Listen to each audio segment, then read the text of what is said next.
Baiklah, Assalamualaikum warahmatullahi wabarakatuh. Perkenalkan, saya Norma Fitriani dengan NIM 2020 10 11 03 11 314. Di sini saya akan menjelaskan isi dari UAS yang saya kerjakan. Baiklah, yang pertama adalah mengenai kaidah keyakinan. Pengertian kaidah keyakinan menurut Ibnu Mansur dalam kamusnya Lisan al-Arab, yakni keyakinan adalah sebuah ilmu pengetahuan, sesuatu yang dapat menjatuhkan keraguan, dan sesuatu yang nyata atau realistis. Secara terminologi, keyakinan adalah yang pasti, kokoh, teguh, dan sesuatu atau sesuai dengan keyakinan atau realitas. Macam-macam keyakinan di sini ada keyakinan dan keraguan. Contoh dari keyakinan adalah yang pertama, apabila kamu sudah yakin jika pakaian atau alat yang akan kamu gunakan untuk beribadah terdapat najis, namun kamu tidak mengetahui di bagian mana letak najis tersebut, maka kamu harus mencuci seluruh pakaian atau alat yang akan kamu gunakan untuk beribadah. Kemudian, kita lanjutkan. Untuk yang kedua adalah jelaskan dengan contoh berkaitan dengan kaidah kesukaran atau kesulitan.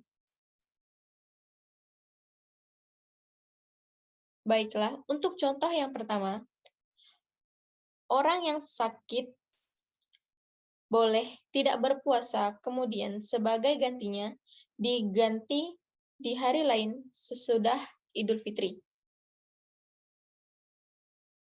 Begitu contohnya.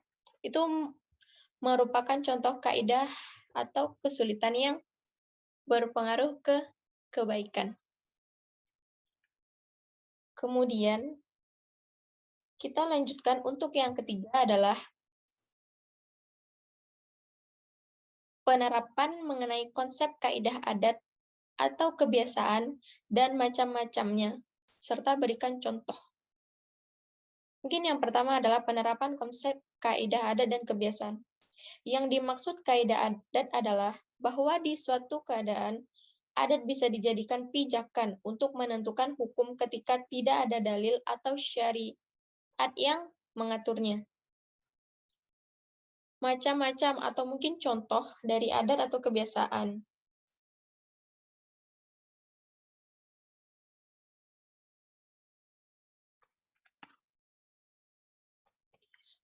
Perangkat usul fikih berdimensi kearifan lokal.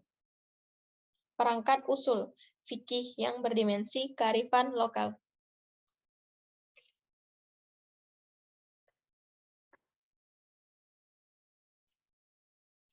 Kemudian, lokalitas sebagai interpretasi keagamaan. Contoh, kita masuk ke dalam contoh kaidah adat dan kebiasaan. Adat di suatu tempat menggunakan kata meminta bermakna jual beli, seperti seseorang datang ke kedai nasi atau lalu mengatakan, saya minta nasi dan 1 potong ayam. Kebiasaan kata meminta tidaklah berarti sesungguhnya, tetapi kata meminta tersebut itu memiliki arti memesan atau membeli yang wajib dibayar. Jadi bukan serta-merta kata meminta itu mendapatkan makanan ataupun minuman yang gratis. Tetapi meminta itu hanya sesuatu kebiasaan yang pada akhirnya makanan dan minuman tersebut harus dibayar. Kemudian kita masuk yang keempat adalah metode ijtihad dalam menentukan sebuah hukum dalam hukum Islam memiliki beberapa konsep. Baiklah, kita masuk yang pertama adalah konsep ijma. Konsep ijma berasal dari kata ajma'a. Yajmi'u ijma'an yang wazamnya kata if'alan yang mengandung dua makna.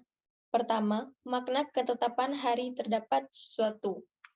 Contoh, kita berniat puasa pada malam hari sebelum terbit fajar. Contoh yang kedua yaitu haramnya minyak babi.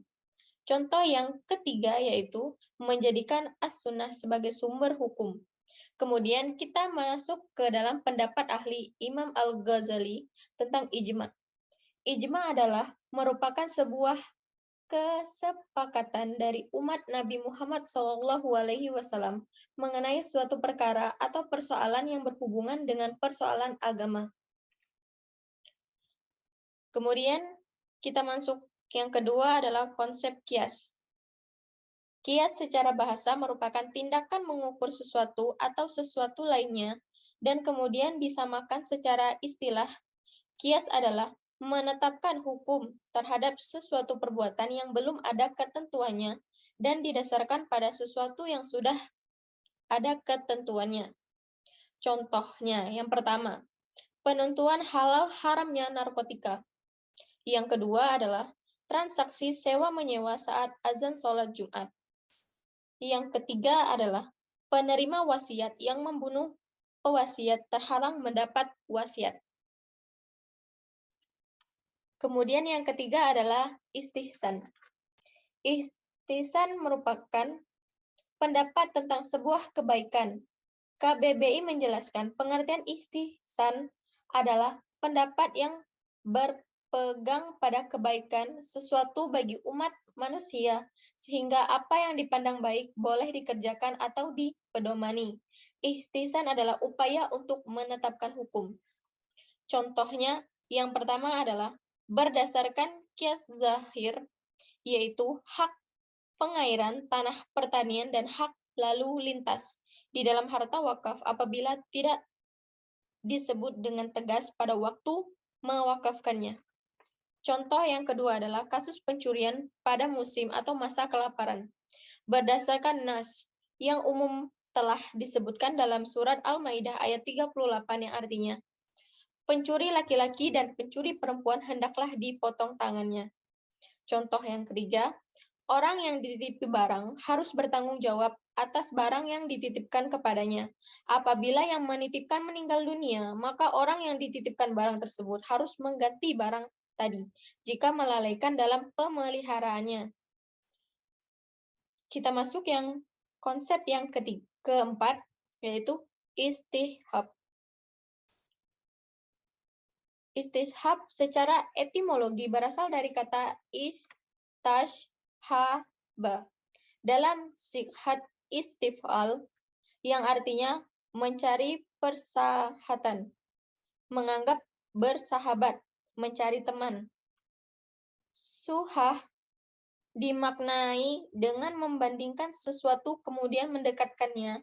Dengan demikian, secara etimologi dipahami bahwa istishab yaitu mendekatkan suatu peristiwa tertentu dengan peristiwa lainnya, sehingga keduanya dinilai sama status hukumnya. Kemudian kita masuk ke dalam contoh istishab. Contoh yang pertama adalah istishab sangat relevan dengan asas praduga hak bersalah. Ini masuk ke dalam contoh pidana, di mana seseorang terdakwa ketika menjalani proses peradilan dianggap tidak bersalah sampai ada bukti hukum material bahwa orang tersebut dinyatakan bersalah oleh pengadilan. Kemudian kita masuk ke contoh yang kedua, bidang hukum perdata. Contoh istishabnya adalah berlaku dalam bidang perikatan ekonomi, bahwa pada dasarnya setiap orang bebas dari segala tanggung jawab berupa kewajiban perdata. Misalnya, jika seorang penggugat melaporkan tergugat ke pengadilan dengan gugatan untuk melunasi hutangnya, tergugat berhak untuk menolaknya hingga penggugat mampu membuktikan di pengadilan. Kata membuktikan ini dimaksudkan bahwa penggugat itu mampu membuktikan bahwa tergugat memiliki hutang yang memang harus dibayarkan. Kemudian kita masuk contoh yang ketiga, masuk ke dalam hukum perkawinan. Contoh istishabnya adalah menurut konsep istishab, praktik nikah siri dianggap tidak pernah, sebab sesuai dengan undang-undang perkawinan yang menyatakan bahwa suatu perkawinan baru dinyatakan sah secara hukum negara jika dapat dibuktikan dengan akte nikah melalui pencatatan perkawinan. Bukti ini sekaligus menjadikan tanda lahirnya hak dan kewajiban baru bagi pasangan suami istri. Baiklah, mungkin hanya itu yang bisa saya sampaikan. Kurang dan lebihnya saya mohon maaf. Akhirul kalam saya ucapkan wassalamualaikum warahmatullahi wabarakatuh.